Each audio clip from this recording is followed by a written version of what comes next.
Hey guys, tonight we're gonna do something a little strange. You're gonna go to bed, and then wake up halfway through the night to eat some bread, read your Bible, and maybe chat with the neighbor through the wall. Welcome to the truly odd sleep habits of colonial New England. The air smells like ash and wool. You're curled up under a heavy quilt stuffed with feathers that poke through every so often and jab your shoulder.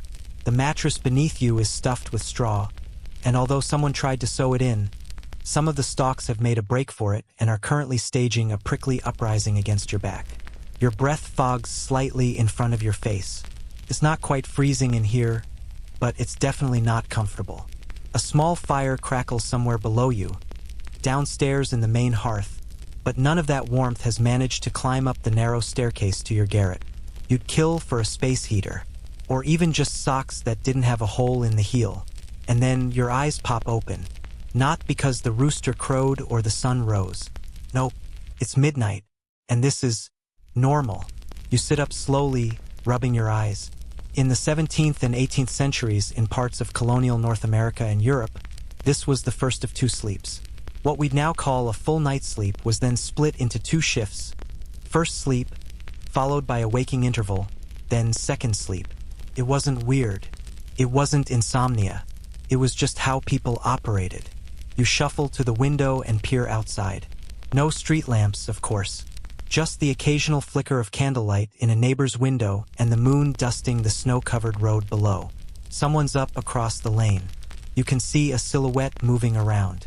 Maybe they're getting a drink. Maybe they're praying. Or maybe they're just as confused by life as you are. So, before you settle in and drift into this space, if you find yourself enjoying what you're hearing, take a moment to hit like and subscribe, but only if it truly feels worth it to you. Let me know in the comments where you're listening from and what time it is in your part of the world. Now, dim the lights a little, maybe turn on a fan for a soft ambient hum, and let's begin tonight's journey gently together. Your feet find the floor, which is both cold and slightly splintery. No such thing as polished hardwood floors here, just uneven boards, some of which creak and others that pop like tiny firecrackers under your step. You wrap a shawl around your shoulders, strike a flint to light your stub of a candle, and start the strange little ritual of midnight wakefulness. Historians have pored over letters, diaries, and housekeeping books from early colonial households and found this curious reference pattern. People didn't sleep the way we do. They slept in two distinct phases, often with an hour or more of alert time in the middle. And this wasn't a mistake. This was expected. If you weren't awake in the middle of the night, you were probably dead, or very ill, or both. The philosopher Roger Kirch famously argued that this segmented sleep was the dominant pattern for hundreds of years. And what did people do during this waking period? It wasn't just tossing and turning. They prayed. They meditated. They checked on livestock. Some even visited neighbors or, less innocently, had a bit of night sport, which was a cheeky euphemism for marital activities. But tonight, you're just sitting by the tiny attic window with your knees pulled up to your chest, watching the frost trace delicate feathers across the inside of the glass. It's quiet, still, except maybe for the sound of the wind whistling through a crack in the wall and the scurry of something small, probably a mouse, in the corner. You start to feel a little hunger creep in, and you're not alone. There are numerous records of people enjoying a light midnight meal between sleeps. Not a feast, just some bread, cheese, or a bit of cold meat if you were lucky. Something to hold you over until the second round of dreams. And let's be real, sleeping in shifts made sense when you didn't have blackout curtains or central heating. Night was long in winter, and breaking it up gave you something to do when your bladder, the cold, or an overactive imagination woke you anyway. Still, it's weird. You might find yourself wondering, did people feel rested this way? Was it healthier? Historians still argue whether segmented sleep was better for humans biologically, or just a practical adaptation to bad beds and early darkness. You hug your shawl tighter and look back at your straw mattress. It doesn't look much more appealing now than it did an hour ago, but you know you'll have to climb back in soon. Maybe after a few more minutes by the window. Maybe after just a few more bites of cold biscuit. And you realize this midnight moment, this quiet, slightly odd pause in the dead of night, isn't just a quirk of the past. is your new normal. You stay curled by the window for a little while, your candle flickering just enough to make the shadows dance across the slanted ceiling. The room smells faintly of wood smoke and old wool and something sweet and yeasty, maybe from the loaf you wrapped in cloth last week and forgot about. It's gone a little hard, but hunger doesn't care about texture. You take a bite and try not to crack a tooth. This is what many colonists did in the interval between sleeps. Nibble. Not dine, mind you. No lavish meals at this hour. Just something to keep the belly from growling too loudly. In fact, in some households, the midnight meal became its own quiet tradition, especially in the winter months when nights stretched forever and the hours needed filling. You sit near the fireplace, though the embers have mostly dimmed. You nudge them gently with a bit of kindling. Not to make it blaze, just to encourage a little glow. It's enough to see by. You pick up the family Bible from the shelf and crack it open. You're not feeling particularly devout, but there's not much else to do. Plus, someone once told you it helps with dreams. Colonial families took their scripture seriously. And the time between sleeps? Perfect for devotional readings. Quiet. Still. No distractions except maybe the wind or a distant owl. Some even believed this mid-sleep moment was the best time to reflect, to receive messages, or, if you were particularly worried, to fend off the devil himself. One account from the 1730s even mentions a woman in Salem who read from Psalms nightly at 1 a.m. sharp, convinced that it kept her soul clear. You flip through the pages, not exactly reading, just letting your eyes glide over the thin print. It's oddly soothing. You're not really awake. More like half-glowing, drifting, hovering just above sleep but not quite in it. Like your thoughts have a slight echo. From outside the room you hear movement. Not threatening. Just the slow shuffle of footsteps on floorboards that sound almost identical to yours. Someone's awake in the next room. Again, totally normal. Entire households, sometimes 3 generations deep, slept under one roof, often separated only by thin walls or fabric curtains. If you woke up, odds were someone else did too. And talking in this odd time wasn't discouraged. In fact, it was sometimes encouraged. You might share dreams, discuss the day, mutter complaints about your joints, maybe tell a little story if someone couldn't fall back asleep. Historians still argue whether these shared moments were deeply bonding or just unavoidable small talk in the world's coldest group sleepover. Tonight, there's a soft knock on your wall. One knock, then silence. You knock back just once. A tiny tradition between you and your cousin, somewhere behind the partition of pine boards. You won't talk, not tonight. But it's nice to know someone else is there, doing exactly the same thing you are, reading, thinking, trying not to sneeze and wake the baby. You wrap your shawl tighter and think about how odd this all feels through a modern lens. 2 sleeps? An hour of wakeful rest in the middle of the night? It sounds like the kind of thing a lifestyle influencer might recommend on TikTok between ads for herbal supplements. And yet, here you are, living it. You set the Bible down and listen to the silence again. It's not total. A bit of wind whistles through the cracks in the frame. A dog barks faintly somewhere down the lane. Someone coughs twice, then stops. Then, somewhere close, a child laughs in their sleep. Not a full laugh, just a breathy chuckle like they've dreamt something unexpectedly silly. That child might wake soon, too. Children, it turns out, were fully expected to follow the segmented pattern. Even toddlers. If they woke during the interval, they might be rocked quietly or given a spoon of warm milk. Some might play for a few minutes before falling back into second sleep. There are journals that describe it quite casually. The boy rose for his hour as usual, one father wrote, as though midnight wakings were as regular as breakfast. You glance at the hearth again. It's still glowing. Barely. You toss a tiny pine cone in just for the satisfying snap it makes. Small pleasures. And now your eyelids start to feel heavier. You feel a tug at the edge of your thoughts, a nudge that maybe second sleep is close. You yawn, the kind that creaks your jaw a little, and gather your blanket again. You walk back across the cold floorboards to your bed. It hasn't gotten any warmer, but at least it's familiar now. The indent your body left during first sleep is still there, like a ghost waiting to welcome you back. You crawl in, and just before the last flicker of the candle dims to darkness, you whisper, second sleep, like a wish. Because in this world, that's what you're drifting into, not insomnia, not broken rest, just the second act of the night. You don't remember falling asleep again, but when your eyes flutter open, the second time feels heavier. Like sleep got deeper while you weren't looking. Your limbs are warmer somehow, even though nothing's changed about the freezing attic or the stubborn mattress. It's later now. The kind of later that's almost morning but not quite. You stretch slowly so you don't dislodge too much of the blanket heat you've managed to generate. Your toes nudge against something lumpy. You really hope that's the spare quilt and not the cat. though in colonial houses either one would be equally plausible bedmates. Eventually, you sit up, sigh once, and prepare for the worst part of any New England morning in 1690, getting out of bed. It's still dark. That soft, grainy sort of darkness right before dawn. The air has teeth. You can see your breath again, and this time it's not charming, it's rude. You gingerly swing your legs over the edge of the bed and feel for the floor with one foot. Yep, still made of ice and spite. You start layering. A linen chemise. Wool stockings slightly damp because of course they are. A petticoat. Another petticoat. Then the stays. You try to lace them without swearing because children might be awake and thin walls transmit disappointment faster than sound. Over that goes a wool gown. A short jacket. A neckerchief. And a cap. You've just done more physical exertion in 5 minutes than most people do before their second cup of coffee.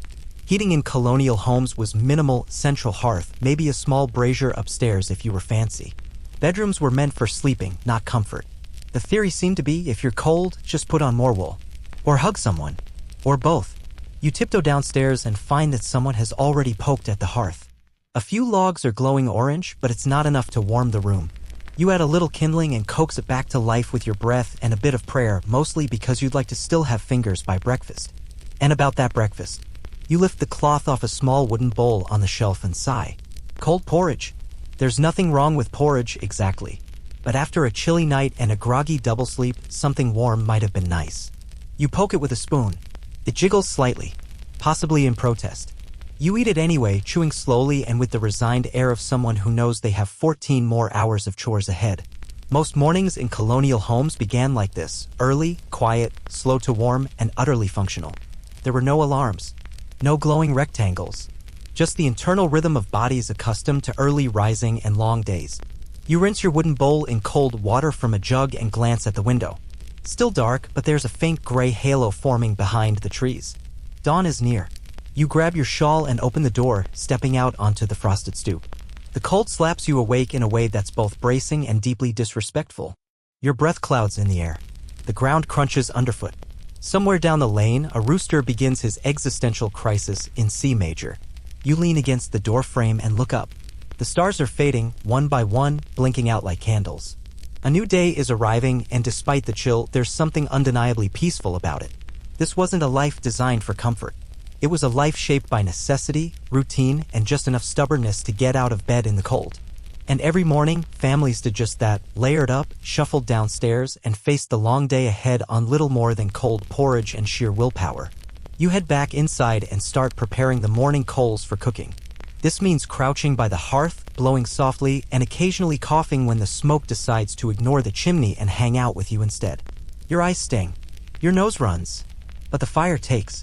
There's something almost triumphant in that moment. You, 1. Nature, 0. Historians still argue whether colonists genuinely adapted to this sort of lifestyle or simply endured it. Diaries show a mix of both. Some wrote about the beauty of frosty mornings and clear skies. Others described aching fingers, relentless drafts, and a general resentment of January. You pour a little water into a clay pot and hang it over the fire. It's going to take a while to boil. Everything in this life takes a while. You sit beside it, letting the heat crawl slowly into your bones. You don't have a clock. Time is measured by feeling. By the light in the sky. By the ache in your shoulders. By the sound of the house waking up, floorboards groaning, fabric rustling, a soft sneeze in the next room. You made it through another night. 2 sleeps. 1 cold attic. And now the long thaw begins. The fire finally wakes up, stretching into a slow, steady burn. You coax it with another log, then give it a nod of approval, like it's an old friend who took too long to get dressed. You've earned a minute of stillness, so you sit on the hearth bench, warming your hands while your bones quietly file complaints about the cold. That's when you hear it. A voice from next door. Loud, passionate, slightly nasal, and definitely not waiting until sunrise. It's your neighbor, again. She's quoting scripture, praying aloud in her sing-song cadence, occasionally interrupted by dramatic sighs and the unmistakable thud of a hand hitting a wooden tabletop for emphasis. Welcome to colonial neighborhood life.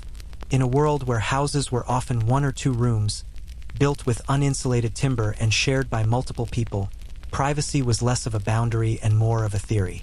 You heard everything. Your neighbor's coughs, dreams, digestive grievances, arguments, reconciliations, and if they were religious, which they were, their midnight devotions. People in colonial New England were deeply, visibly pious, at least outwardly. Religion wasn't just a Sunday affair. It was threaded into the daily schedule, and the midnight waking hours offered a perfect window for bonus piety, especially since second sleep wasn't expected to start until around 2:30 or 3 a.m.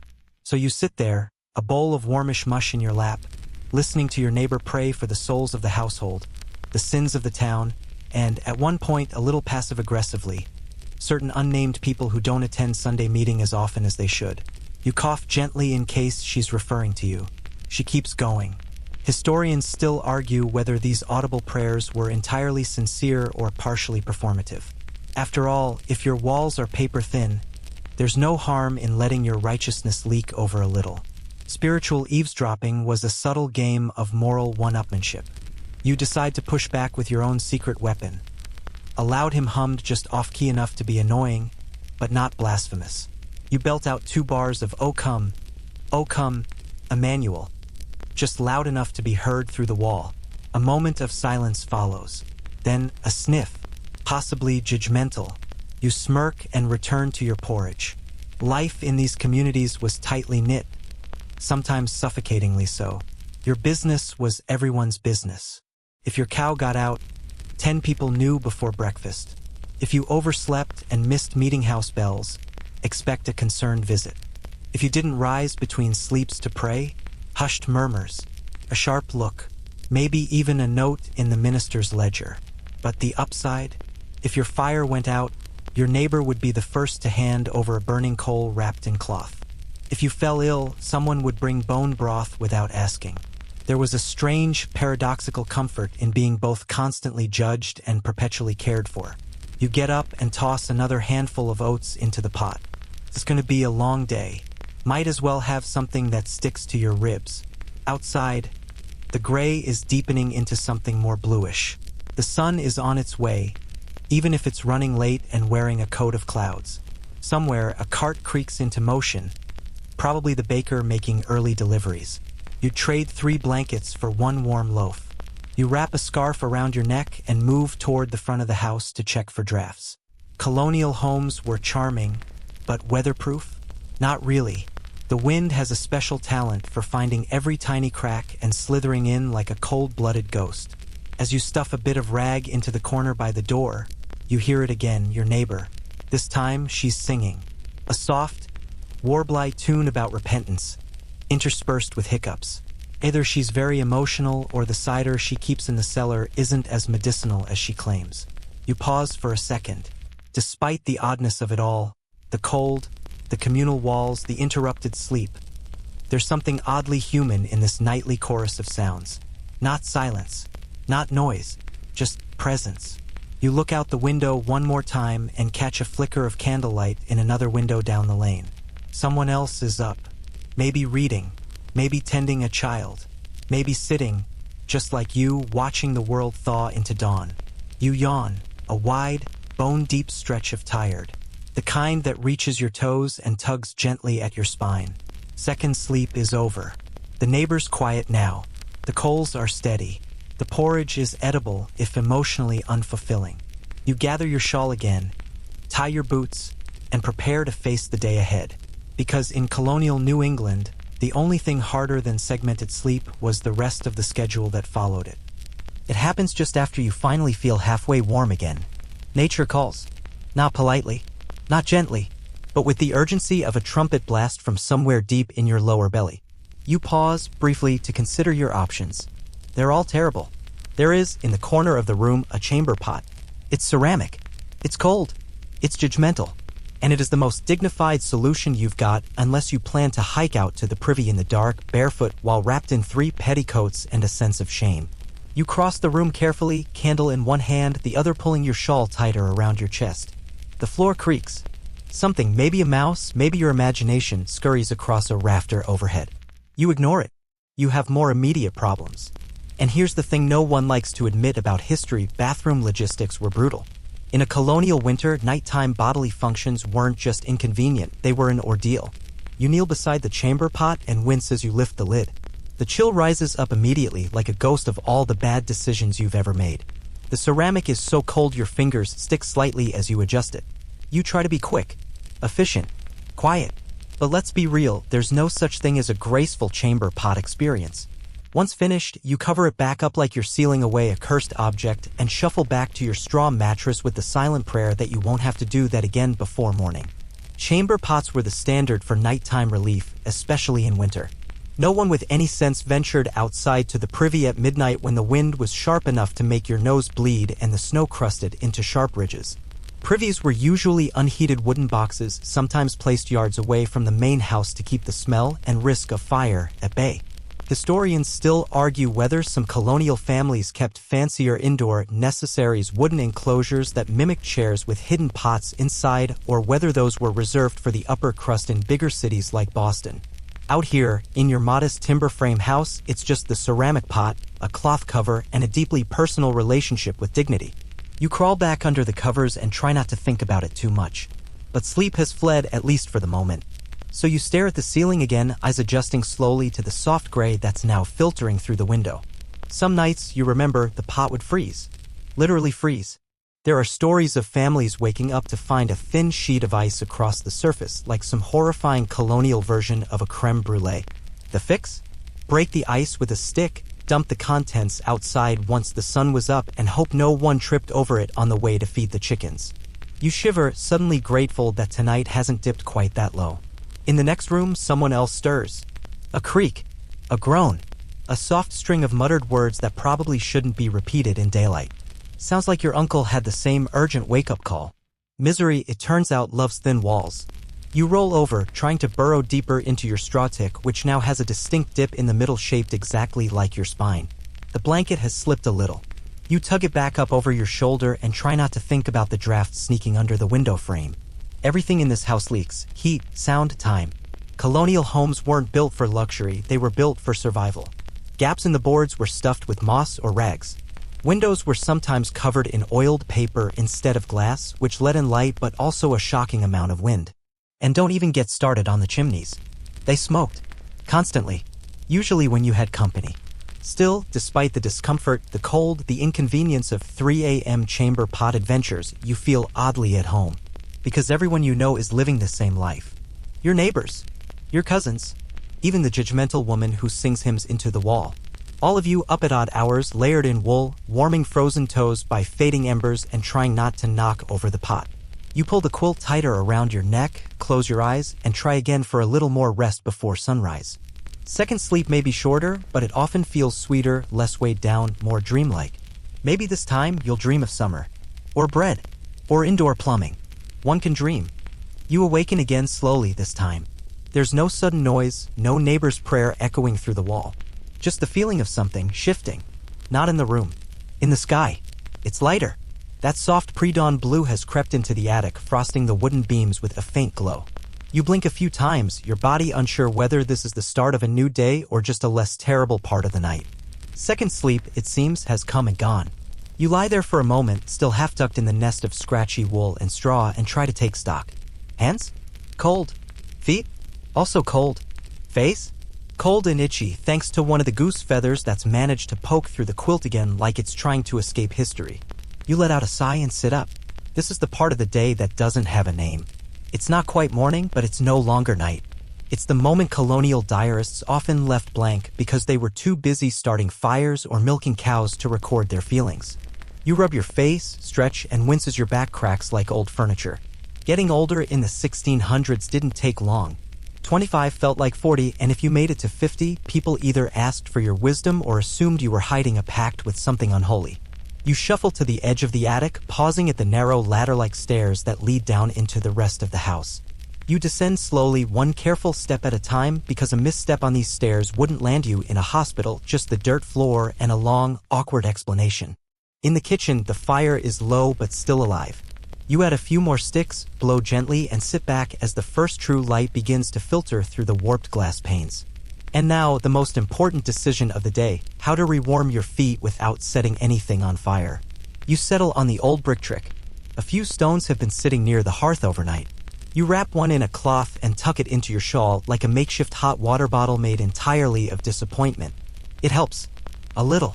Outside, the chickens are starting to fuss in the coop. You can hear their impatient clucks through the wall. Animals don't care about segmented sleep. They just want breakfast. You move slowly, grabbing yesterday's bread and slicing off a piece with a knife that's older than you are. It's stale but not dangerous. You chew slowly, staring into the fire, letting your thoughts wander. And suddenly it hits you, you're tired. Not just sleepy. Tired in that hollow, behind-the-eyes sort of way. Which is funny, considering you technically slept twice last night. Historians still argue whether people actually got enough rest during segmented sleep. Some insist the break between first and second sleep provided a meditative pause, a way to reset, reflect, and even problem-solve in peace. Others point to complaints in journals and sermons about fatigue, drowsiness during church, and frequent napping as signs that people were just as sleep-deprived then as now, only without caffeine. You lean back and close your eyes for a moment. Just a moment. You can already hear the day creeping in. The cows. The laundry. The hearth to clean, the floor to sweep, the endless parade of tasks that will chase you until sundown. But for now, you have 5 more minutes. Maybe 6. And during this tiny grace period between the second sleep and the first task, you do what most colonial New Englanders did. You sit in silence. You let the fire warm one side of your face. You listen to the wind scratching at the window and pretend you don't have to go outside yet. It's the quietest moment of the day. A still point in a spinning world. A hush that lingers just long enough to be remembered, but not long enough to last. Soon, someone else will come downstairs. A sibling. A child. A spouse still blinking sleep from their eyes. But right now, the house is yours. The cold is manageable. The chores can wait. For just a moment longer, you do nothing. And in colonial New England, that's about as luxurious as it gets. There's no official alarm. No bell. No cheerful morning radio. Just the sound of the door creaking open downstairs, followed by an unmistakable gust of wind and the very distinct voice of someone swearing softly into their scarf. You smile. It's your brother, or maybe your father, grumbling his way back inside after checking on the animals. You hear him stomp snow off his boots, muttering something about that one hen with the attitude and why God invented frost. A moment later, the door slams again with the kind of finality that says we're not opening that again unless someone's literally on fire. You pull your cap tighter around your ears and rise from your warm-ish seat near the fire. The embers glow steady now, thanks to your earlier efforts, and it's time to contribute again. The house may be up and stirring, but it isn't warm yet. So begins the daily thaw. You start by gathering your outdoor layers. Yes, the ones you already wore to bed. And yes, you're about to add more. You don a heavier shawl, pull on your stiff woolen mitts, and brace yourself for the next mission, hauling in water. Because colonial homes didn't have plumbing, of course. The water barrel sits outside, beneath a roof overhang, collecting snow and icicles like it's in competition with nature. You open the door and step out into what can only be described as crispy air, the kind that makes your eyelashes freeze and your nose declare emotional surrender. The snow crunches underfoot. Each step feels like it could wake the entire street. You lift the lid on the barrel. It's iced over. Of course it is. You jab it with the iron poker, crack a hole, and ladle out what little liquid hasn't turned to permafrost. 2 buckets. That's all your arms will tolerate right now. Any more and they'll stage a quiet revolution. Back inside, the buckets are placed near the fire to keep from freezing again. You strip off your outer shawl, steam rising from the back of your neck as the temperature difference smacks you in the face. This ridiculous dance of layering, delayering, fetching, freezing, hauling is your winter warm-up routine. Colonial New England mornings weren't cozy. They were strategic. You didn't just wake up, you reassembled yourself like a cold-blooded Lego set. You pass by the window and wipe the frost from the inside with the hem of your sleeve. Outside, the light has grown stronger. Gray-blue morning. Maybe a hint of sun behind the clouds, though you're not counting on it. The trees are bare, their branches like skeletal hands clawing at the sky. Inside, the house begins to hum with small noises. Feet scuffing across floorboards. Someone humming off-key while folding laundry. A low murmur of conversation about whether there's still salt pork left for dinner. Everyone looks tired, but no one says it aloud. This, after all, is just what mornings feel like. Tired is normal. Sleepiness is baseline. Complaining doesn't make the fire any hotter. You sit again by the hearth and rub your hands together while your toes attempt mutiny in your boots. Even now, after all this effort, you're still half frozen. The fire only warms what it touches, and everything else in the room seems to steal the heat right back. But you have a plan. A secret weapon. You pull a hot brick from near the coals wrapped in thick cloth so it doesn't scorch you and place it at your feet. A few minutes later, you're warm from the ankles down. It's not bliss, but it's better than numb. This trick was common. In fact, bricks, stones, even heated iron plates were colonial heating tech long before anyone thought of radiators or electric blankets. People placed them under bedsheets at night or carried them in foot warmers for church. Some even kept little clay pots of hot coals to place beneath their skirts during long carriage rides. These people were cold, yes, but also extremely inventive. Historians still argue whether these methods were effective or mostly symbolic. Either way, they beat freezing outright. You sigh and glance around the room. The chores are waiting. Ashes to sweep. Hearth to tidy. Bread to knead if there's time before the noon meal. Someone mentions it might snow again later. You try not to cry. Instead, you pick up the broom. You start sweeping slowly, pushing ash and grit into a tidy pile. And with each motion, your body warms a little more. The chill begins to loosen its grip. Your breath doesn't fog quite as much. You even take off your mitts. And just like that, without fanfare or a single comforting cup of coffee, you've survived another colonial morning. Sort of. Breakfast doesn't announce itself with sizzling pans or sweet smells wafting from the kitchen. It just exists. Quietly. Like a slightly sad obligation. You sit down at the table, which is still cold to the touch. Someone's placed a wooden trencher in front of you. Inside, cold porridge. Again. The same bowl you tasted at 3 a.m. now congealed into something that wobbles when disturbed. You poke it gently with a spoon as if hoping it will come to life and apologize. It doesn't. You eat anyway.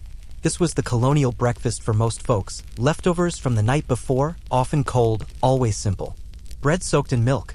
A bit of cheese. Sometimes butter if the cow cooperated. In spring or summer, maybe an egg. But in winter? You get what survived the night. You chew slowly because there's nothing to rush toward. Church isn't until later. The fields are still frozen. And honestly, your jaw hasn't warmed up enough for anything ambitious yet. Across the table, someone is already sewing. Pale fingers moving methodically, thread looping through linen in practiced rhythm. Domestic labor in the colonies didn't wait for full sunlight. If your hands worked, they worked. And even in this moment, as you're trying to coax life back into your limbs, someone asks about the garden. Did you cover the rosemary last night, they say? You blink. There was rosemary? Colonial homes ran on routines so ingrained, they often started before your brain did. Morning meals weren't about pleasure, they were about fuel. The kind of fuel that kept your body moving through hours of wood chopping, snow shoveling, or child wrangling. You finish your porridge with a sigh. It's gone lukewarm now. Less horrifying, more forgettable. You scrape the sides of the bowl, chasing the last bits like they owe you rent. Then comes the cleaning. Breakfast might have been bleak, but cleaning up afterward was positively medieval. No running water, no sponge, no dish soap. Just cold water from the bucket, a rag, and your fading will to live. You carry the trencher to the hearth, rinse it in a basin where yesterday's rinse water has been sitting like a passive-aggressive puddle, and dry it with a cloth that smells faintly of ash and regret. If you're lucky, someone has heated a kettle over the fire. You hover your hands above the steam, letting the warmth fog your glasses if you owned any, which you probably don't. Most colonists made do with weak eyesight, relying on children to read small print or the kindness of larger handwriting. Historians still argue whether colonial meals were truly communal or simply practical. Diaries suggest that while families ate together, meals were often silent, especially in winter. Words were saved for scripture or argument. Breakfast was not a social hour, it was a silent contract of mutual suffering. Still, there's something comforting in the quiet clink of spoons and the way the fire crackles behind you. Nobody's arguing. No one's being lashed with moral guilt just yet. And your second sleep, brief as it was, has dulled the sharpest edges of fatigue. You take your place by the hearth again, a spot you've unofficially claimed as your warm thinking chair. It's not much. Just a stool with a flat cushion that used to be part of a winter coat. But it's yours. And in this cold little world, that counts. You pull out some mending. A sock with more hole than sock. You start stitching, fingers slow at first, then steadier. Everyone mended. All the time. If something tore, you fixed it. If it tore again, you layered it. If it tore a third time, it became a rag. Life was one long act of salvage. The fire snaps. A pop of pine sap explodes in the coals and shoots an ember skyward. You lean back a little, not startled. Just mildly offended. The table's been cleared. The bread has been wrapped. Someone is already sweeping the kitchen floor for the third time this week. Outside, the sun is finally showing its pale, tired face. You catch your reflection faintly in the window pane. You look like someone who slept twice and still didn't get enough. Because you are. And yet you're fed. Warmish. Upright. Functional. You've met the Colonial standard for ready to work. Congratulations. You don't want to do it. You try very hard not to make eye contact with the door. But eventually, someone says it. It's time. And just like that, you're standing on the threshold of the house again, bracing for the worst part of your day, going outside while your soul still feels like soup. You step into the morning. It slaps you. The cold is not merely cold. It is aggressive. It's the kind of air that feels like it's personally offended by your existence. It goes straight for your neck, worms through your seams, and yells something rude in your ear about how badly your mittens are stitched. You clutch your tools and head to the fields. Today it's the turnip rows or what's left of them. In winter, farming doesn't stop. It just becomes crueler. If the ground isn't completely frozen, it's close. You jab a spade into the earth. It responds like you've just insulted its ancestors. You jab again. Welcome to the Colonial warm-up, outdoor labor so intense it counts as both exercise and personal vengeance. Work began early in most households, sunrise, if not before. Chores were split among family members and even small children were expected to help. The fields, the barn, the coop, the fence, you moved from task to task like a particularly tired ant, just trying to keep everything alive until spring. You scrape at the soil again. Eventually, something gives. A clump loosens. You yank out a gnarled root vegetable and stare at it like it might explain your purpose in life. It doesn't, but it's edible and that counts for something. Beside you, someone is chopping wood. The axe rises and falls rhythmically, each crack echoing through the frost-draped trees. You take note, if you don't stay moving, you'll start freezing again. So you dig. You carry. You stack. You sweat a little. Not because it's warm, just because your body is fighting for survival. And all the while, your stomach grumbles. Because breakfast was approximately 3 bites of sadness and a spoonful of nostalgia. Historians still argue whether colonists were undernourished or just exceptionally stubborn. Rations varied widely depending on class, season, and trade. Farmers often ate more in summer when food was fresh. Winter meals were leaner, duller, more repetitive. Sometimes it felt like you were running a marathon on breadcrumbs and memories. You straighten your back and feel it creak. It's not even mid-morning yet. You want to cry, but the tears would freeze on your cheeks, and frankly, you need your emotional dignity for later. A neighbor walks by with a basket of dried apples and nods at you like, yep, we're all pretending this is fine. You nod back. Colonial solidarity. You pause your digging to look around. The landscape is stark but beautiful in its own severe way. Bare trees etched against the sky. Smoke curling up from chimneys like sleepy fingers. The distant clatter of hooves on frozen road as someone drives a cart toward the meeting house. No cars. No radios. Just wind, birds, and the occasional cow yelling about hay. You close your eyes for a second and try to pretend your fingers aren't stiff. That your boots aren't damp. That you don't have to chop more firewood later. When you open them again, nothing's changed. But that's okay. You turn back to your task and keep moving. Because in colonial New England, movement is survival. Every motion generates heat. Every finished chore buys you a little more comfort later. And if you stop, well, you start to feel the cold again. The work continues for hours. You lose track of time. There's no clock. No schedule. Just the sun inching higher and the ache in your arms growing deeper. Eventually, someone calls you back to the house. Maybe for a midday meal. Maybe because your nose is turning slightly blue. Either way, you step carefully back toward the door, tools in hand, body aching in places you didn't know had nerve endings. And as you cross the threshold into the relative warmth of the hearthroom, you think, so, what's for lunch? Please don't say porridge. You step inside, the heat hitting your face like a sleepy hug made of ash and boiled cabbage. You strip off your outer shawl, then your mittens carefully so your fingers don't snap off like icicles and set them near the hearth to dry. Your cheeks sting, your nose is running, and you've just realized your left sock has betrayed you by slipping halfway off inside your boot. You are, by every measure, exhausted. But congratulations, you've survived the colonial morning shift. The midday meal is underway, and by meal, we mean something that vaguely fits the definition of food. On the table, a pot of stew, bubbling sluggishly over the fire. It smells okay. Earthy. A little sour. Probably cabbage. Possibly yesterday's cabbage. Maybe Tuesday's. You dip a ladle in and fill a wooden bowl, then grab a hunk of bread so hard it could legally be classified as a building material.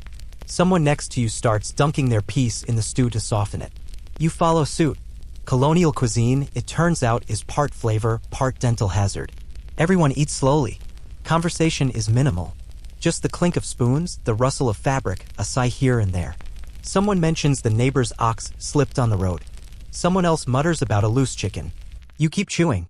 Stew was a staple of the colonial diet, thick, reheated daily, and endlessly adaptable. You could throw in meat when there was any, root vegetables, dried herbs, stale bread, and maybe even a bit of molasses if you were feeling fancy. It wasn't exciting, but it was warm. And that counted for more than taste. As you sip your cabbagey lunch, you feel the fatigue settle in again. It's the kind of tired that makes your bones feel hollow. The second sleep you got before sunrise? It's already wearing off. You yawn, long and slow, covering your mouth with the back of your hand like a polite medieval ghost. But you're not alone. Around the table, others are blinking slowly, leaning their elbows on the wood, bodies shifting into that familiar slump. The lull after lunch is powerful and deeply inconvenient. You're not supposed to nap. Not officially. In colonial New England, sleep during the day was a controversial subject. Some ministers railed against it from the pulpit, warning that sloth was a gateway to sin. Others allowed it in moderation, especially for the elderly or infirm. Children could doze, but adults? Napping was viewed with suspicion unless it was accidental, in which case you were just resting your eyes. Historians still argue whether colonists took more naps than they admitted. The evidence is thin but suggestive, references in letters to people drifting off while stitching or resting in the warm corner with a bit of sly subtext. It seems likely that people sneaked in moments of sleep where they could, between chores, in church pews, even while watching kettles boil.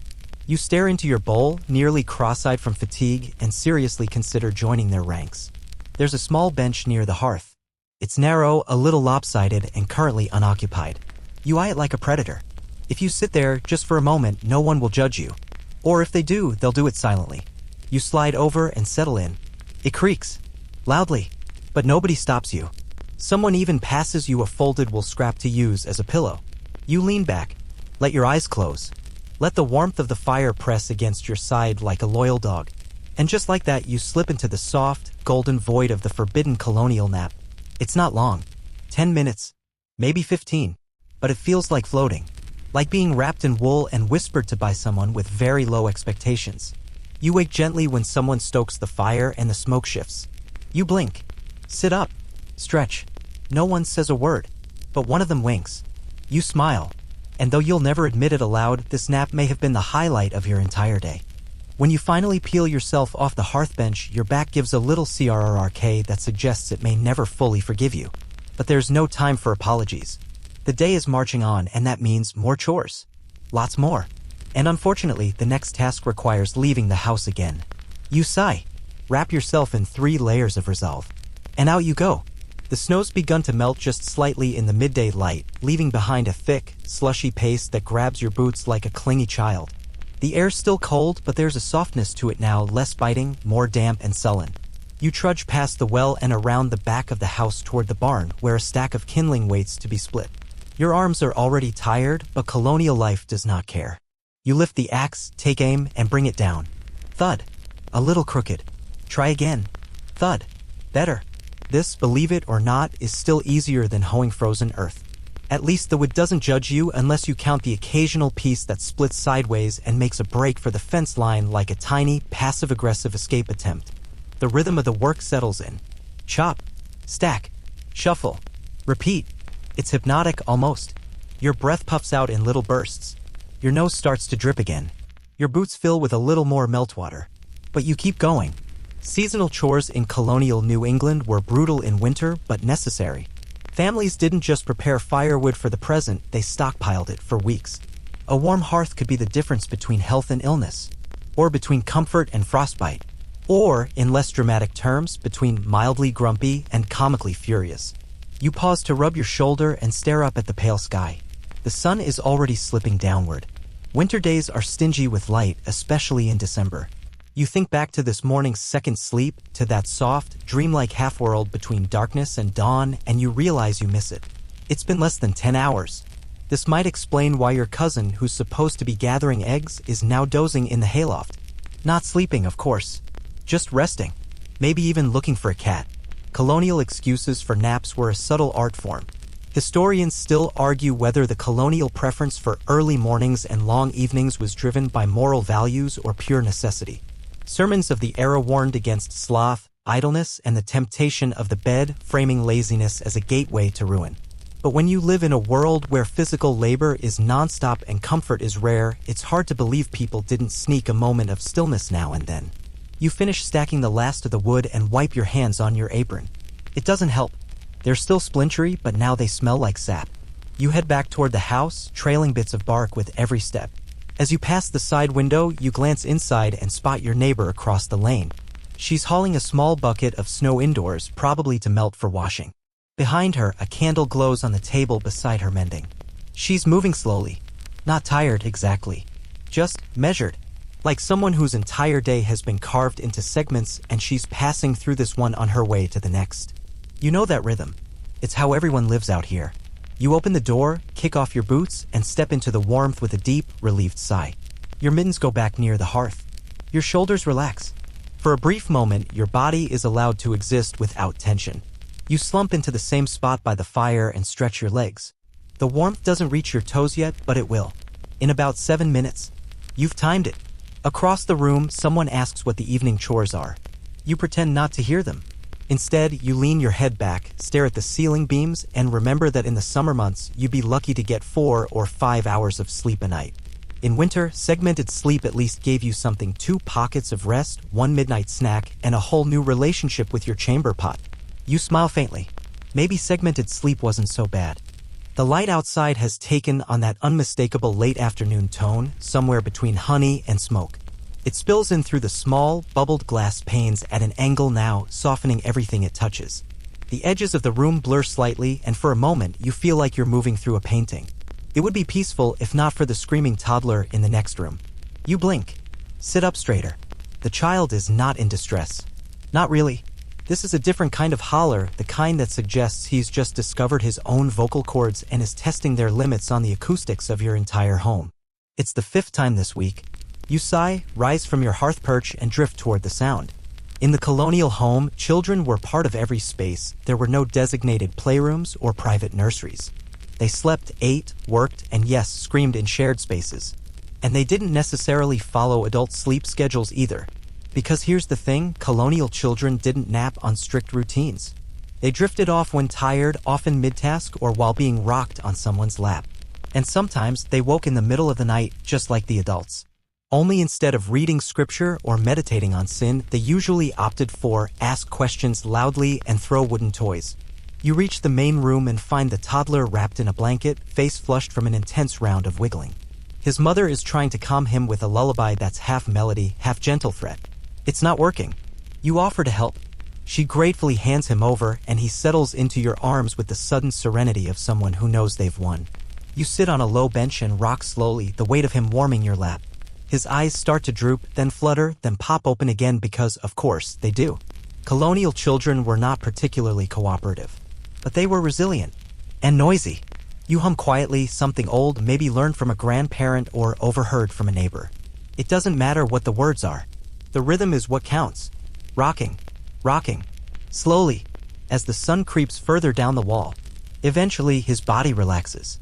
His breath evens.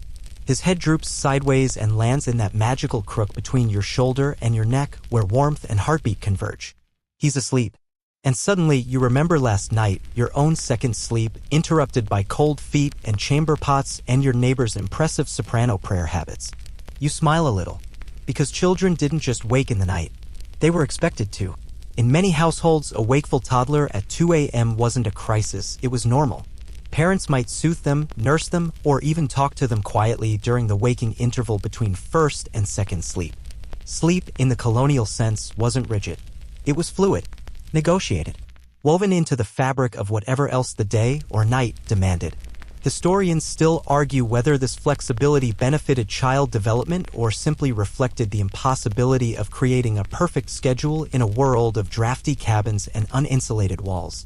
But the records are clear, even the youngest members of the household were folded into the rhythm of segmented nights. The fire crackles behind you. The child breathes slowly, his small fingers twitching now and then in dream reflexes. You sit still for a while. Not because you have nothing else to do, there's a pile of mending on the table, flour to sift, and a water jug to refill, but because stillness feels rare and precious.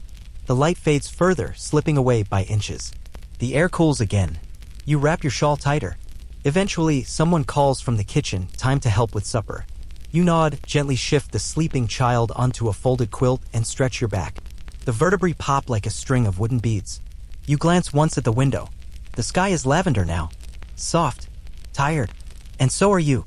But the day is far from over. The kitchen has taken on that warm, golden haze that happens right before the sun dips out completely and the candles come in. Shadows stretch long across the floorboards and everything feels quieter except for the pot bubbling on the hearth like it has opinions. You've been assigned dinner duty. Again. You don't mind, really. It gives you an excuse to stand near the fire and pretend you're productive while secretly warming your knees. Tonight's supper is corn mush and beans. You stir slowly, watching the thick mixture swirl, steam rising in gentle puffs. Someone behind you is slicing salted pork, what little is left after last week's supper.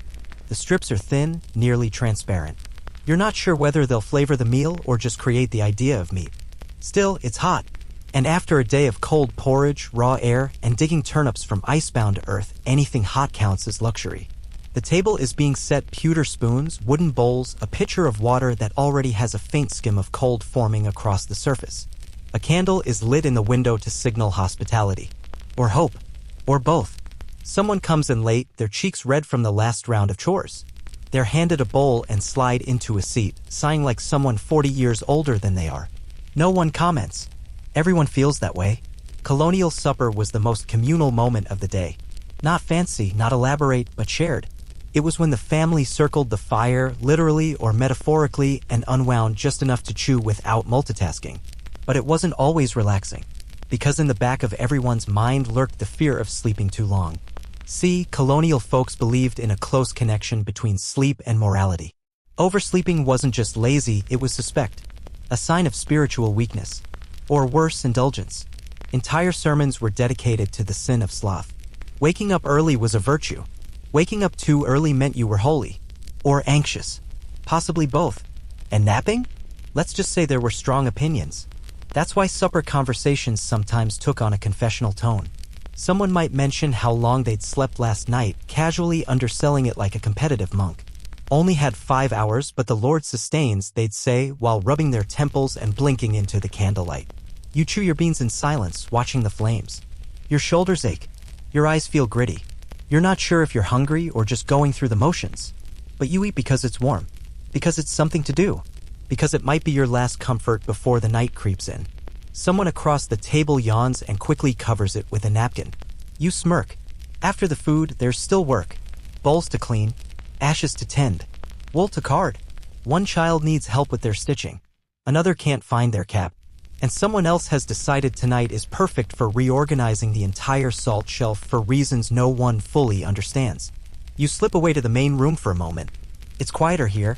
The fire burns low, casting flickering shadows up the plaster walls. You sit on the edge of the bench and let your eyes wander. It's too early to sleep. Too late to start something ambitious. This, too, is a kind of twilight, not just outside, but inside. A soft in-between. A pause.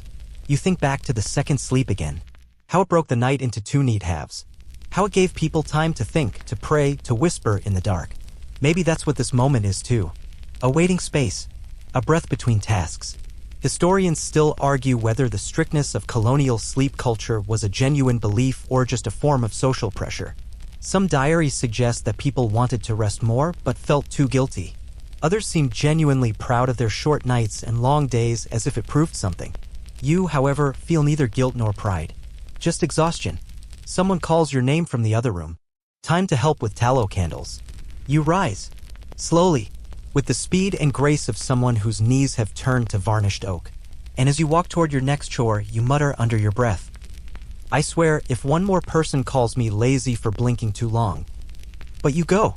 Because in this house, in this world, you don't stop moving. Not until sleep, first or second, finally takes you again. You pinch the wick between your fingers and twist.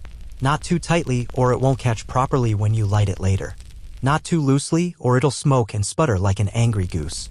Candlemaking is fussy business. You're in the pantry now, or what passes for one, a small, windowless room that smells like lard, onions, and beeswax. Tallow candles are stacked in rows, suspended from wooden rods overhead, hanging like sad little stalactites.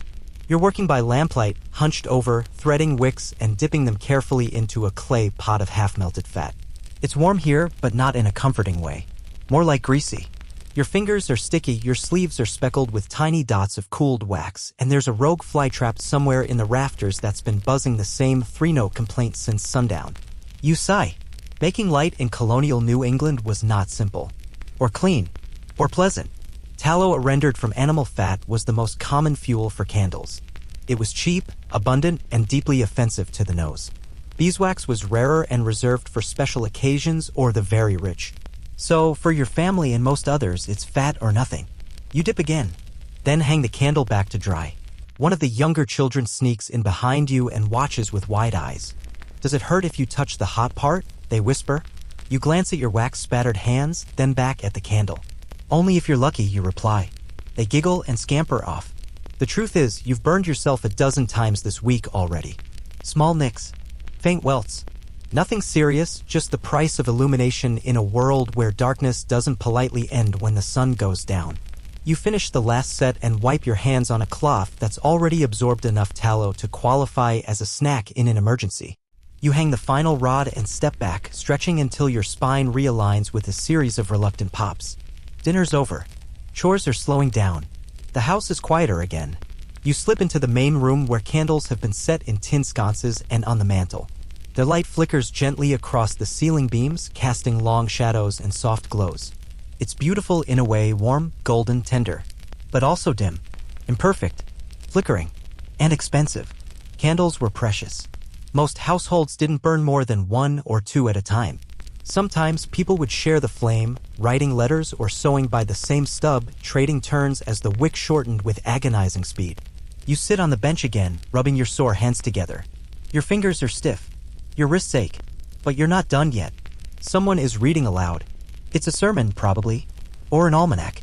Or one of those alarming remedies involving eel oil and prayer. The words float through the room like smoke.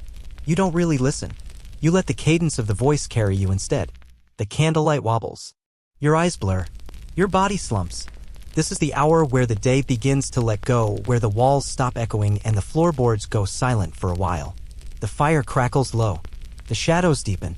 And slowly, so slowly, you begin to feel the weight of sleep gathering again behind your eyes. You catch yourself nodding and jerk upright. Someone notices. They smile knowingly. This is the point where you pretend not to be tired. It's still too early for bed officially, but no one really believes that anymore. You stand up, stretch again, and mutter something about needing to check the shutters. This is code. It means you're going upstairs to quietly collapse. You ascend the steps more slowly than usual. Each footfall feels a little heavier than the last. Your candle shakes slightly in your grip. You reach your straw mattress and stare at it with the longing of a poet gazing upon a muse made of pokey grass. The room is cold again. Of course it is.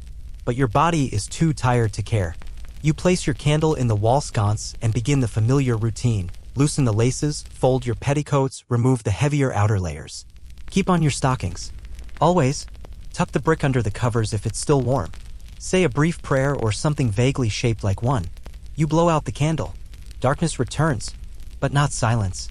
Because down the hall, someone else is still murmuring scripture. Someone else is settling a child. Someone else is coughing into a handkerchief. The world doesn't stop. It just softens. And you, wrapped in wool and flickering warmth, begin your first sleep. Again, your first sleep begins gently. No dreams at first.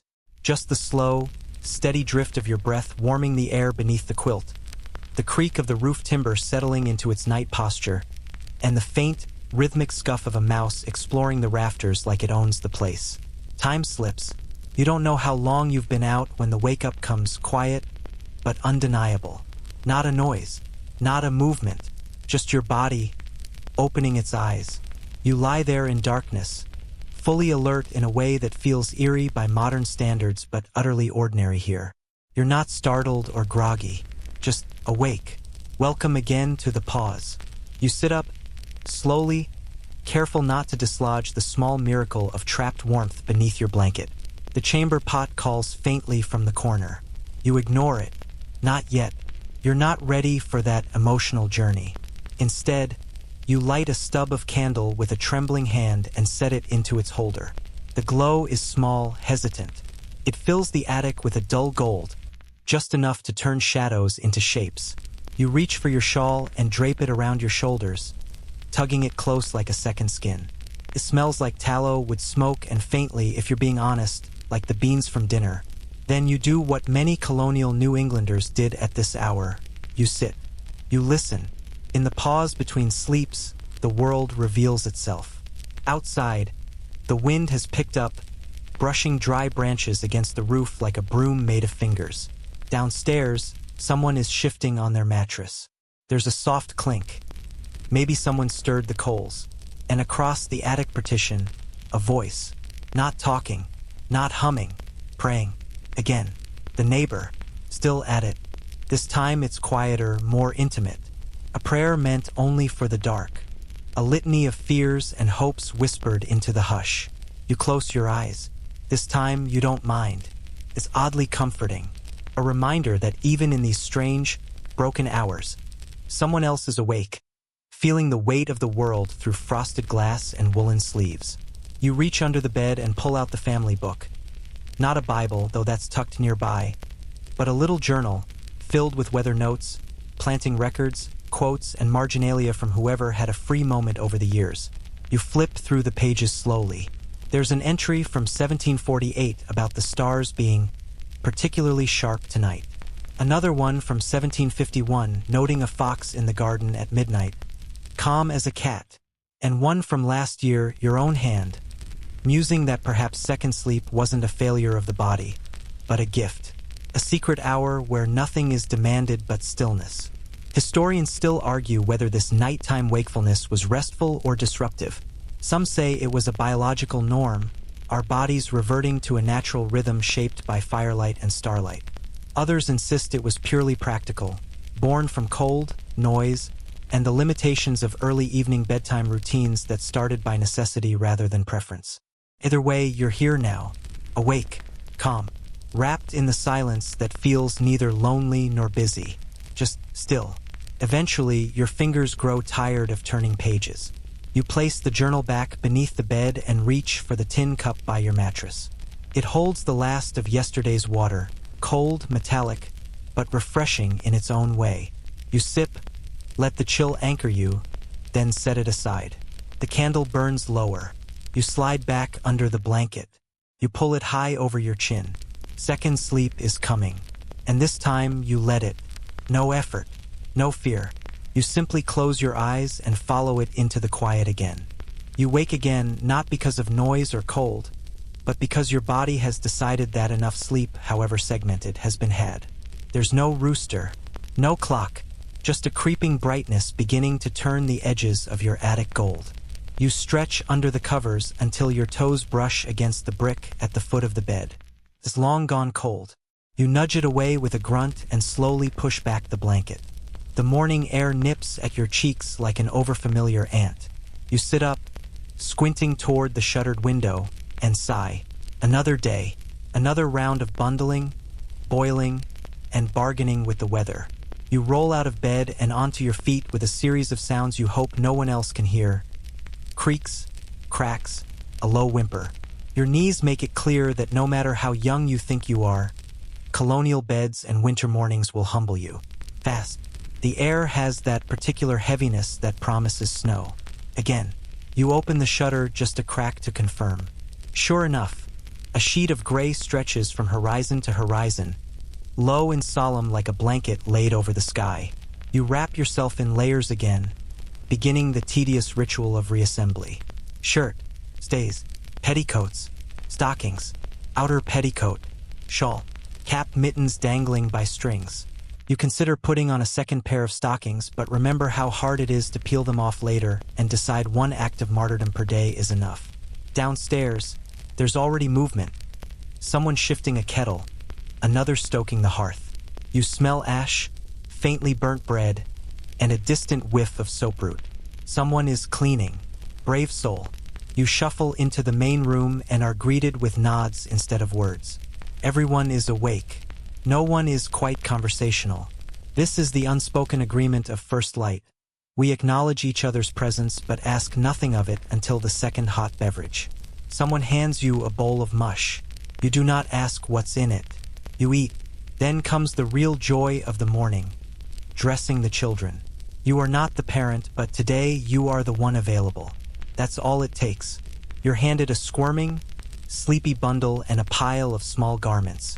The child, sensing your weakness, goes limp like a sack of flour and then miraculously rigid just as you attempt to slide a sleeve over their arm. It's like dressing a stubborn fish. Eventually, the arms go in, then the cap, then the woolen wrap that smells suspiciously like last week's potato soup. You scoop the child into your arms and feel their tiny hands latch onto your shawl. They're warm, slightly sticky, utterly uninterested in the day's plans. Children in colonial homes rose early, sometimes by force, often by necessity. There was always something to do, even for small hands. Candle wicks to twist, eggs to collect, thread to wind. Idleness was not encouraged. If you could walk, you could help. If you could talk, you could fetch. If you could reach the hearth, you could stir. You set the child down and move to the window again, wiping the glass with a corner of your sleeve. The outside world looks quiet. A thick silence that suggests snow is either falling or thinking about it. You breathe on the glass and draw a line with your fingertip. Then you pause, because despite everything, despite the cold, the bone-deep tired, the mush, the chamber pot, the endless waking and re-waking, you feel steady, alive in a rhythm older than memory. Historians still argue whether segmented sleep was abandoned because of electric light or because society just got too busy for silence. But standing here, with your handprint fading from the glass and the sounds of morning bustling around you, you can't help but feel it wasn't a mistake. Waking in the middle of the night to read, to think, to whisper.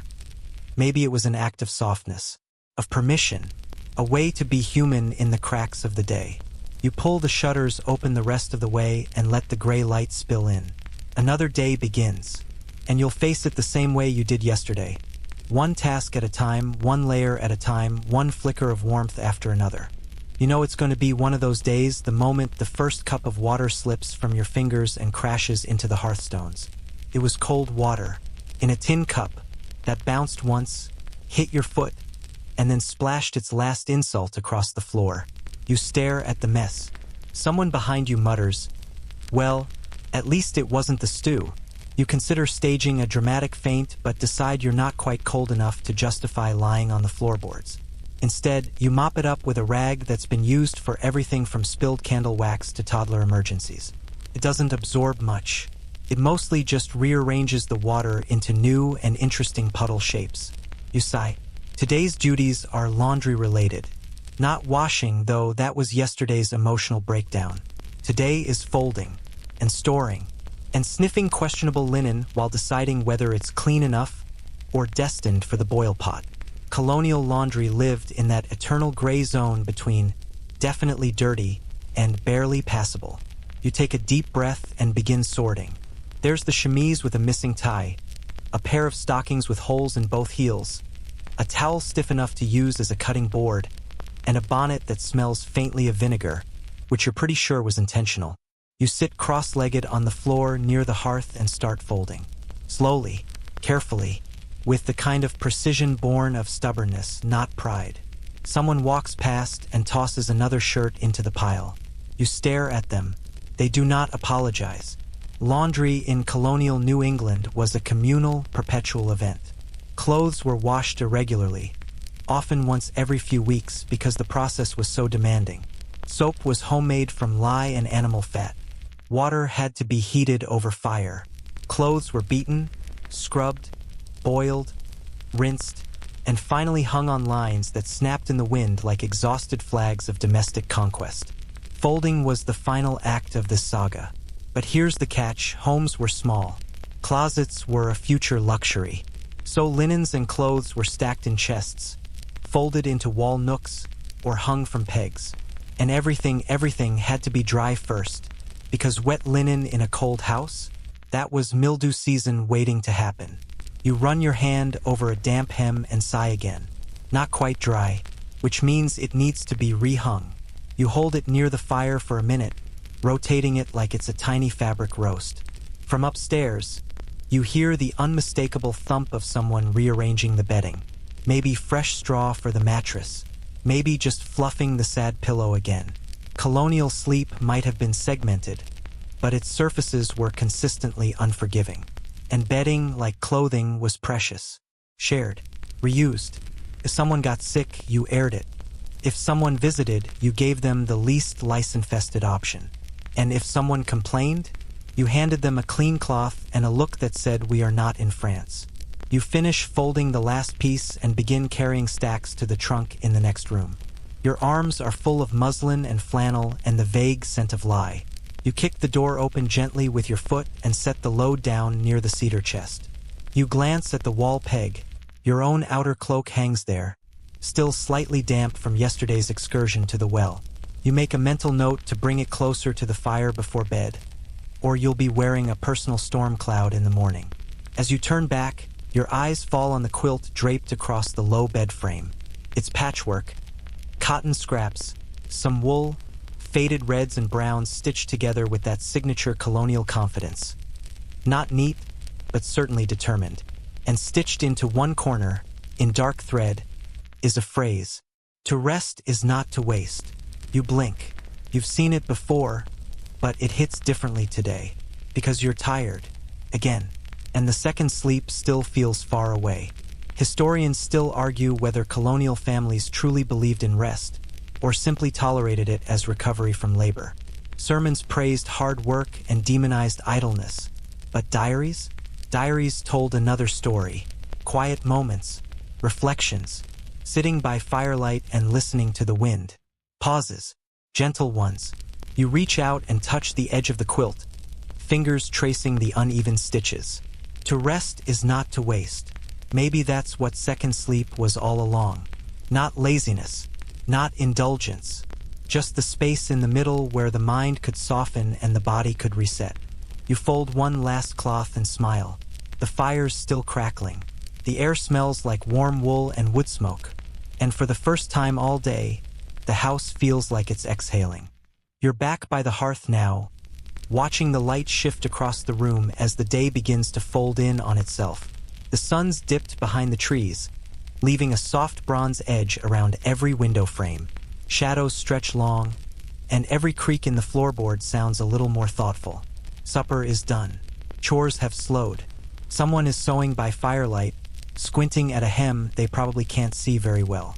A child hums to themselves while turning a wooden spindle with the solemn concentration of a novice monk. And you are pretending to help. You're holding a candle to provide better light for the sewing, but mostly you're just standing there enjoying the rare permission to be still. A sudden knock at the door startles everyone. 3 short raps. You glance up. Unexpected company in the evening usually means one of 2 things. Someone has news or someone has opinions.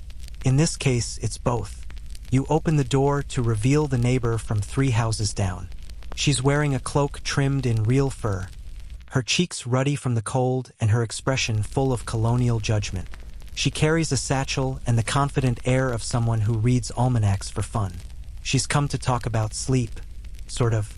She settles in by the fire with barely a hello and opens her bag to reveal a bundle of herbs, a few beeswax tapers, and, most impressively, a copy of The Complete Housewife, which she flips through with the authority of a surgeon preparing for theater. She begins to explain that she has recently started observing a new health regimen that involves sleeping in multiple shifts, taking a tonic of lemon balm and wormwood between sleeps, and her voice lowers dramatically, reciting the Lord's Prayer backward if she has bad dreams. You blink. Someone in the corner murmurs, "Again with the backward prayers." She continues, oblivious, or delighted. Colonial New England had its share of homegrown sleep remedies and amateur doctors, often neighbors with strong opinions and a few surviving children to bolster their credibility. They passed along recipes for herbal teas, tinctures, and talismans, all intended to improve the quality of sleep or chase off the bad kind. Dreams, after all, were serious business. Some believed they were divine messages. Others saw them as physiological warning signs. Still others, especially after a winter fever, assumed dreams were demonic visitors, intent on mischief or worse. Your guest launches into a story about a woman in another parish who dreamt of wolves every night until she finally slept with a braid of garlic under her pillow and the problem vanished. No one questions this. Someone even nods solemnly. Historians still argue whether these remedies had real medicinal effect or simply offered a sense of control in a world where so much weather, illness, crop yield, childbirth was chaotic and frightening. Either way, sleep and health were entwined. You listen, nod politely, and sip your water, which now has a sprig of mint in it, courtesy of your visitor who insists it aligns the humors. Eventually, she leaves, leaving behind a faint trail of wool, herbs, and lightly implied superiority. You close the door and turn back to the hearth. Someone whispers, "I'm still doing the dream-turning method. It hasn't worked." Another replies, "Maybe it's because you snore like a barn door." The room chuckles gently. Even the spindle spinner grins. It's full dark now. The kind of dark that feels old. The kind of dark that isn't afraid of candles. You help snuff out all but one flame. The rest will be lit only as needed. Fuel must be conserved. Firewood is low. Tallow runs out faster than hope. And besides, too much light at night is unsettling. You make your way back upstairs. You settle again into your little attic. The straw mattress has warmed slightly from your earlier nap. You pull the quilt over your chest and lie back, staring at the ceiling beams, tracing the familiar knots and cracks in the wood. And now you wait, not for dreams, but for the wakeful hour between. Because tonight, when it comes, you might try that lemon balm. Or maybe you'll just sit in the dark again and breathe. You wake this time not with a jolt, but with a flicker, the kind of half-conscious twitch that feels like a memory brushing past you in the dark. Your eyes open, then close again, then open and stay that way. It's the in-between again, that familiar, uncanny hour when the world feels paused. No footsteps, no chores, just you, a sliver of moonlight slipping through a gap in the shutter, and the sound of the wind slowly stirring the eaves. You sit up in bed, more out of habit than necessity. The candle stub you left beside your cot is cold and damp, but the flint is nearby. You strike once, twice. On the third try, a spark catches. A tiny bloom of flame flickers to life and dances along the wick. It feels oddly ceremonial. You wrap yourself in your shawl and tiptoe toward the little writing box tucked beneath the window. It's filled with scraps of paper, stubs of quill pens, and a pot of ink that has frozen solid at least once already this month. You open it gently, as though it might squeak. You dip the pen, just enough to get a blotchy mark, and start to write. Not a letter, just a thought. Woke again before dawn. The fire is nearly out. The air smells of cedar smoke and old wool. Dreamt of the sea, or at least I think it was the sea. Woke smiling, then freezing. It's not poetry. It's not important, but it's yours. Many people kept journals in this time, not for posterity but for survival of the soul. The long dark hours gave them space. The act of writing, even briefly, helped stitch thoughts into something orderly. It was a kind of prayer, a kind of talking back to the quiet. You pause, listen. Someone's coughing downstairs. Short, sharp, then quiet again. You take another sip from the tin cup, now room temperature, which means slightly chilly. Still, it tastes clean, grounding. You set it aside and think about lighting another candle. You don't. This one's nearly done and light costs. Instead, you pick up the family Bible and open it at random. Your eyes settle on a passage about patience. You skim it, not out of disrespect, but because it's the same one your father reads aloud every Sunday morning. His voice climbing toward righteousness as the room slides toward slumber.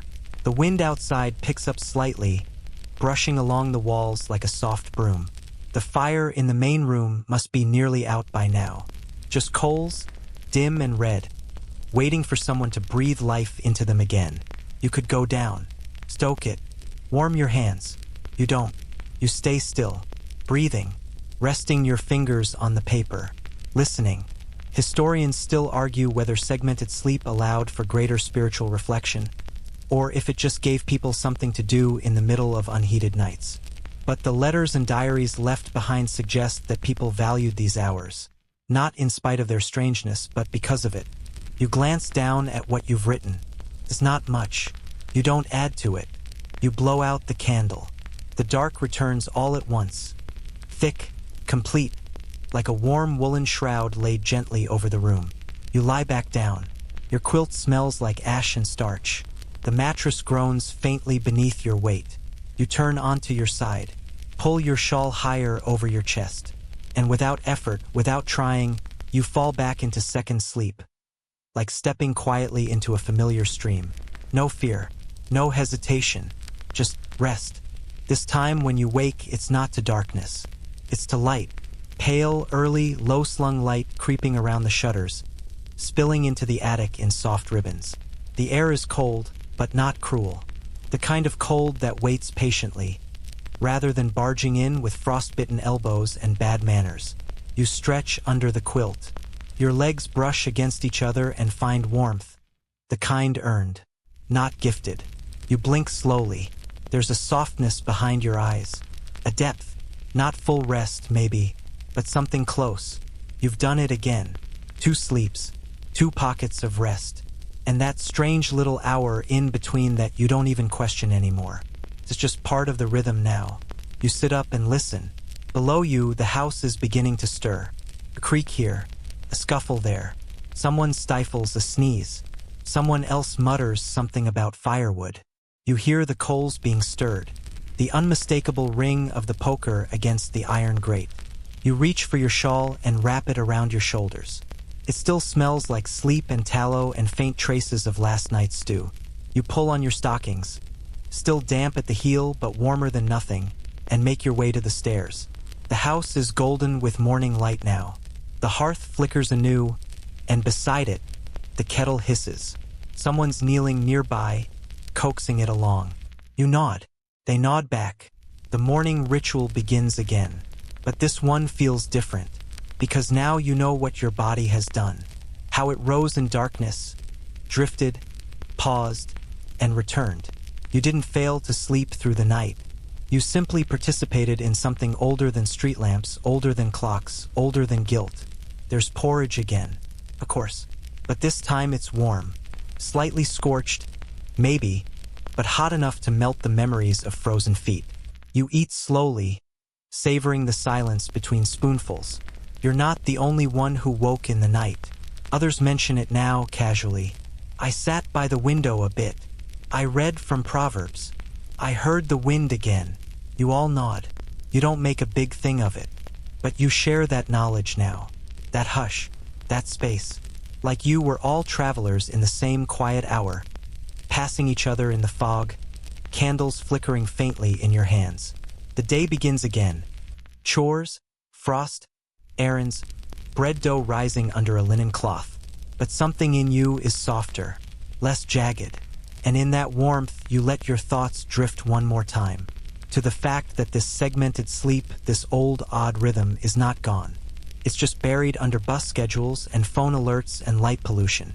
Still in your bones. Still waiting for a quiet night. Still waiting for you. And now, let it all fade. Let the flicker of candlelight go dim behind your eyes. Let the creak of the floorboards settle, and the fire lower itself into a slow, gentle breath. You've walked through the long hush of night the way your ancestors once did. Not in one solid stretch of sleep, but in careful intervals, with a pause in between, a softness carved into the center of darkness. You've felt the cold against your skin, and the warmth of wool drawn close. You've stirred the coals, listened for mice, whispered prayers into the rafters.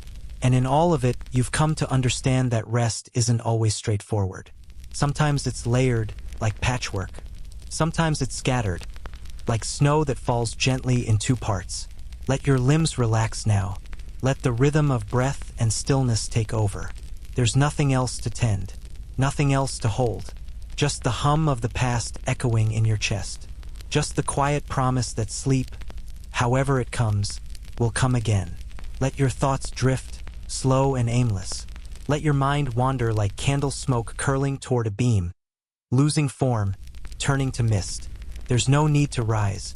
Not yet. Not for a while. You are safe. You are warm. And the night is still yours.